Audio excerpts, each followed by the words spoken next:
Olá, obrigada por nos acompanhar nesta edição do Secovi Entrevista. Eu sou a Luciana Ferreira e a conversa de hoje é com o empresário Caio Portugal, a quem agradecemos pela participação. Com 27 anos de atuação no mercado de loteamentos, onde realizou mais de 35 empreendimentos em vários municípios, Caio Portugal é vice-presidente de Desenvolvimento Urbano e Meio Ambiente do Secovi São Paulo.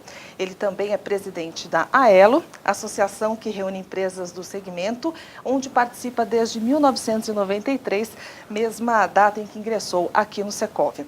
Caio, primeiramente, um bom dia a você. Bom dia, Luciana. Bom dia, internautas. Bom dia a todos. Caio, como que você avalia o atual cenário do setor de loteamentos e como a crise econômica está afetando o segmento? Bom, o mercado imobiliário de loteamentos, ele não é um segmento isolado da indústria imobiliária. Então, como toda a indústria, a gente vem sofrendo aí nos últimos 3 anos dessa recessão mais abrupta que vem acometido a nossa nação, né? Então, as questões macroeconômicas impactam diretamente no mercado de loteamentos. Obviamente que é um produto, o lote urbanizado, ele tem um pouquinho mais de resiliência do que a incorporação imobiliária, porque como ele não acessa o crédito imobiliário, o financiamento é feito pelos próprios loteadores. Mas a gente tem identificado que nos últimos 3 anos houve uma redução muito grande dos novos lançamentos de loteamentos, ou seja, a oferta caiu. Apesar dos índices de aprovação junto ao Grapoab, que a gente compila aqui no Secovi, ter demonstrado que nos últimos anos eles caíram respectivamente 5%, 7% e para esse ano provavelmente 8% das aprovações de novos loteamentos, a oferta, ou seja, na ponta, no mercado, no lançamento, a gente percebe que houve um recrudescimento, uma redução muito grande. E isso se deve a vários fatores, em especial o aumento do desemprego, o aumento da inflação, que graças a Deus está sendo debelado, o aumento da taxa de juros. Então, todos esses cenários que comungam para uma incerteza também interferem diretamente nesse mercado de loteamentos. E como é que está a questão dos distratos no segmento? Então, a gente entender a questão do distrato, a gente precisa fazer primeiro um parâmetro histórico, né? A relação de compra e venda dos lotes sempre foram definidas por uma lei específica, que é a Lei Federal 6766. No entanto, com o advento do Código de Defesa do Consumidor, em 1990, um parágrafo do artigo 53, ele veio a ser vetado à época pelo legislador. E esse parágrafo justamente regrava essa relação de quanto que se tem que se devolver e o que se pode ser retido. Então é importante dizer que de 90 até hoje, ou seja, quase 27 anos passados, né, o que aconteceu? Uma relação que era saudável e se resolvia basicamente de uma forma administrativa, ela foi para o judiciário. E como o judiciário veio a tratar essa questão? Ela veio, ao invés de regrar isso de uma forma em preservação do todo, em detrimento daquela relação individual, ele acabou trazendo desconformidades e desequilíbrio nessa relação. Então, para a gente tentar enfrentar essa questão, o Secovi, juntamente com a ELO, tem adotado dois campos de atuação. O primeiro é buscar uma forma de entendimento, principalmente econômico, o quanto a proteção do inadimplente ela é desfavorável ao próprio crescimento do mercado, em especial à oferta de lotes urbanizados. E para isso o Secovi, junto com a ELO, contratou um parecer da consultoria Tendências, que demonstra economicamente o que acontece com o efeito deletério das decisões que têm se consolidado no judiciário. Na prática, isso vai acabar o quê? Minimizando a oferta de lotes, encarecendo o custo do preço de financiamento desse lote, porque o crédito tem que ser cada vez mais restrito, e quanto mais restrito, mais caro ele vem a ser. E no campo, vamos dizer, das propostas legislativas, a gente vem conversando tanto no legislativo como também no judiciário, demonstrando a necessidade de se reverter aquele veto que foi dado lá em 1990 e procurou não regrar essa situação, de sorte que a gente consiga proteger o mercado como um todo, ou seja, o mercado dos adimplentes, em detrimento do mercado inadimplente. Que é bom que se diga, são relações de longuíssimo prazo. Um loteamento ele demora cerca de 2 anos para ser aprovado, mais 2 anos para ser implementado, e ele é vendido com prazos superiores a recebimento de 150 meses. Então como é que você pode ter uma relação estável, com uma oferta dinâmica, a preços acessíveis, sem ter uma regra muito clara de que aquele que compra saiba do que no momento que ele vier decidir por uma rescisão unilateral de vontade, que esse é o grande problema dos distratos, porque é uma vontade exclusiva do comprador que quer se desfazer de uma relação que é de longuíssimo prazo e é juridicamente irrevogável e irretratável. Então, a gente tem atuado nesses 2 campos, fazer um convencimento do ponto de vista que para o mercado ele tem que ser trabalhado uma questão de incremento da oferta e para isso deve ser protegido o mercado, e entenda-se mercado o consumidor e o produtor, tá certo? E do outro lado você tem uma regra clara, que seja transparente e objetiva, para que não se incorra no problema que ocorreu da judicialização dessa relação, que ela não trouxe benefício a ninguém, somente a alguns poucos que se beneficiaram dessas decisões. Caio, a pedido do Secov, a Caixa Econômica Federal criou uma linha de crédito para o lote urbanizado. Essa medida, ela já está em funcionamento e qual será o impacto dela para o setor? Na verdade é o seguinte, até por uma questão de termos de confiabilidade e confidencialidade dessa linha, né, o Secov está trabalhando em conjunto com a equipe da Caixa para desenvolver essa linha, né? Então, o que a gente já pode divulgar é que essa linha está voltada inicialmente para uma oferta de crédito para a produção de lotes, ou seja, exclusivamente ela vai financiar a infraestrutura desses loteamentos. Então ela não vai financiar nem a aquisição das glebas brutas e tampouco, num primeiro momento, ela não vai financiar o consumidor, além das linhas já existentes da Caixa, que não são linhas que elas não vêm do crédito imobiliário, vamos dizer, direcionado dos recursos do FGTS e do SBPE, até porque existem restrições legais desses fundos para eles serem ofertados para financiamento à produção.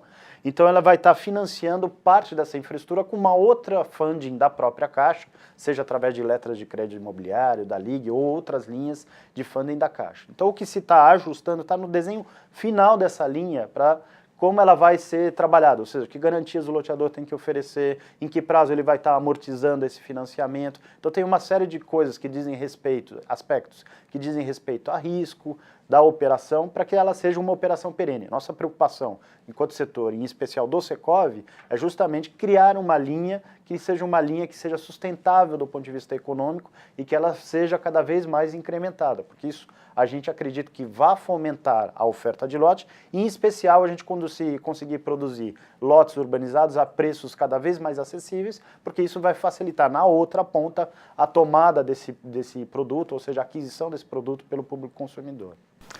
Hoje estamos conversando com Caio Portugal aqui no Secov Entrevista. Faremos agora uma pequena pausa, voltamos em alguns segundos.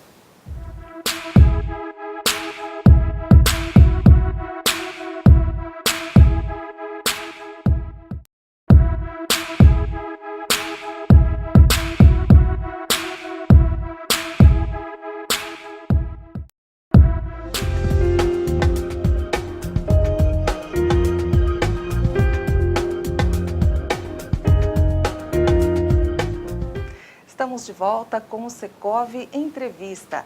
Nosso convidado de hoje é o empresário Caio Portugal, que é vice-presidente de Desenvolvimento Urbano e Meio Ambiente do Secov São Paulo e também presidente da AELO. Caio, qual foi o problema que uma portaria do Instituto do Patrimônio Histórico e Artístico Nacional, IPHAN, gerou para o mercado? Na verdade foi uma instrução normativa, não uma portaria, e ela foi editada em março de 2015. A origem dela, havia uma discussão ainda no governo Dilma das dificuldades da própria União em fazer os licenciamentos das grandes obras que eram do interesse da União. Exemplo, linhas de transmissão de alta tensão, hidrelétricas e outras obras de grande porte. E através de uma portaria interna da própria Casa Civil, orientou que os órgãos que estivessem de alguma forma, direto ou indiretamente, envolvidos no processo de licenciamento, que eles editassem regramentos. E a partir daí o IPHAN, quer dizer, o Instituto do Patrimônio Histórico Artístico Nacional, ele editou essa instrução normativa 1 de 2015. E qual que foi o impacto? Essa instrução, ela estava alterando uma lei já ordinária que existia, que falava sobre os aspectos de preservação e proteção, principalmente do patrimônio arqueológico, que também está sob a alçada do IPHAN, que por sua vez está abaixo do Ministério da Cultura. E essa instrução normativa, ela impactou de uma forma generalizada não só o segmento de loteamentos, mas uma série de outras atividades através de uma matriz que identificava os empreendimentos que devem ser avaliados pelo IPHAN e de que forma eles devem ser avaliados. Qual que é o grande problema que isso trouxe? O IPHAN é dividido nas 27 unidades da federação e ele tem, dentro da sua composição, alguns técnicos. E no que se refere a esse aspecto da arqueologia, que deve ser avaliado, eles inverteram uma lógica que existia na lei ordinária, que falava que quando qualquer empreendimento público ou privado se deparasse com um sítio arqueológico, ele deveria interromper o processo de execução daquela obra, comunicar ao próprio IPHAN, o IPHAN faria o resgate e a identificação da área que precisa ser preservada e avaliada, e depois eles liberavam o empreendimento. Ele inverteu essa lógica para uma avaliação preventiva. Bom, isso trouxe uma série de problemas. O primeiro, de ordem prática. O IPHAN tem poucos técnicos dentro das unidades de federação. Só no estado de São Paulo, para a gente usar como exemplo, são apenas 6 técnicos para cuidar de uma série de licenciamentos, tanto no que se refere do patrimônio artístico, histórico, quanto também do aspecto da arqueologia. Só para você ter uma ideia, desde que a instituição foi criada, em 2015 até março de 2016, para o país inteiro tinham sido publicadas apenas 1.500 portarias, o que significa 1.500 projetos de avaliação preventiva tinham sido autorizados pelo IPHAN. Somente de março de 2016 até agora, somente no estado de São Paulo, de empreendimentos que estão dentro do objeto de licenciamento, são mais de 1.200 empreendimentos. O que acontece, o IPHAN não está conseguindo dar vazão a todos esses licenciamentos. E isso vem trazendo uma série de problemas, né? Existe uma perspectiva de solução? A curtíssimo prazo, o que a gente conseguiu flexibilizar aqui em São Paulo foi que a avaliação do IPHAN ela não impede as emissões das chamadas licença prévia e de instalação.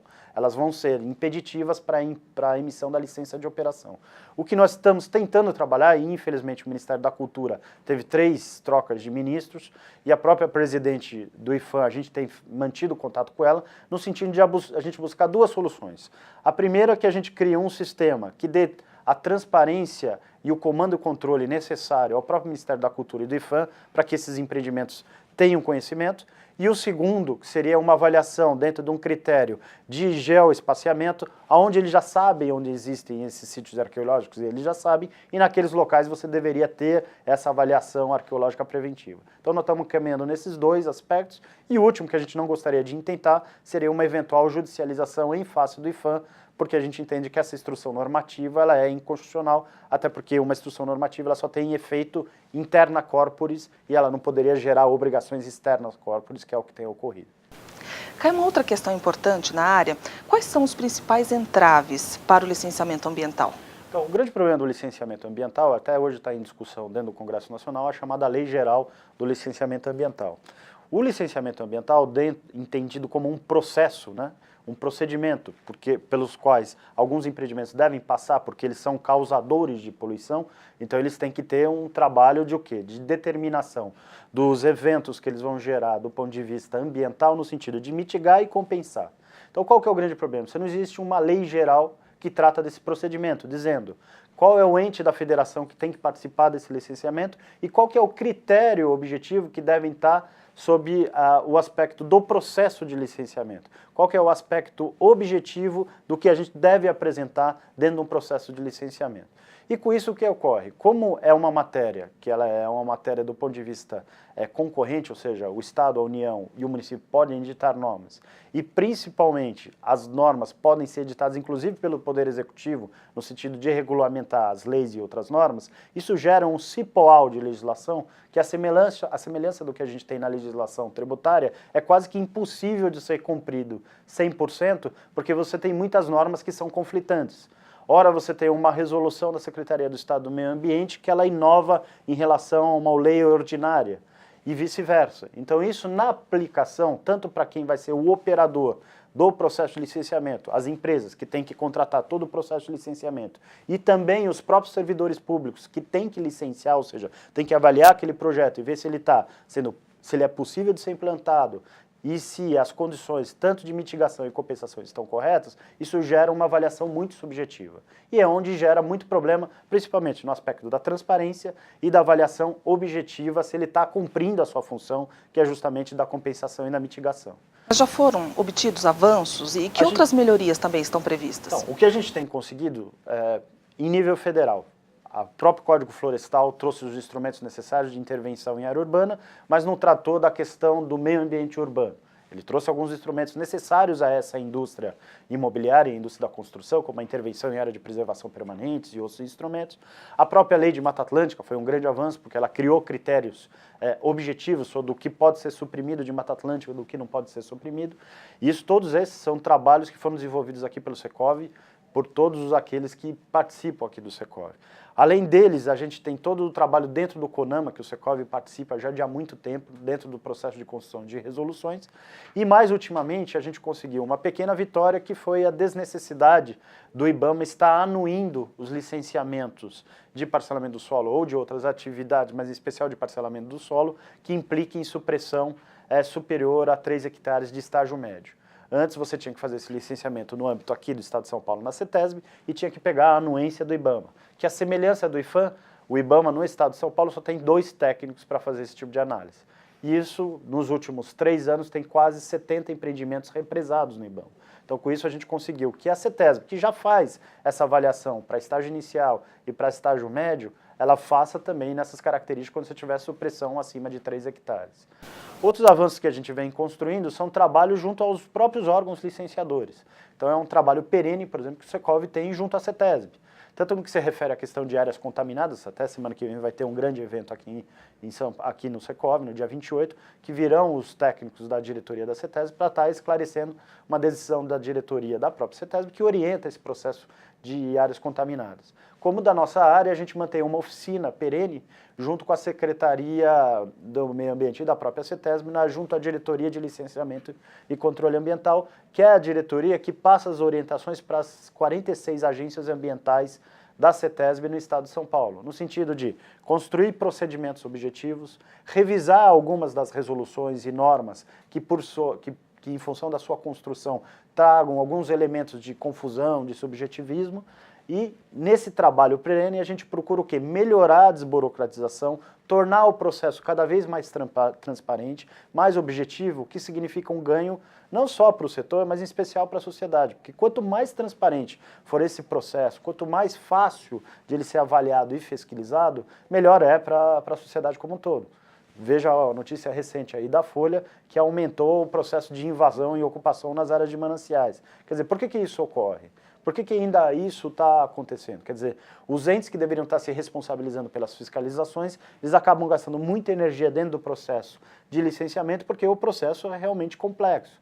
Ele não deve deixar de ser complexo, mas ele deve ser cada vez mais objetivo, transparente e fiscalizado. Caio Portugal, muito obrigada pela sua presença. Eu que agradeço. Esperamos contar sempre com você em nosso canal Secov. Eu que agradeço. Aos amigos que nos acompanharam, muito obrigada pela audiência e até a nossa próxima edição.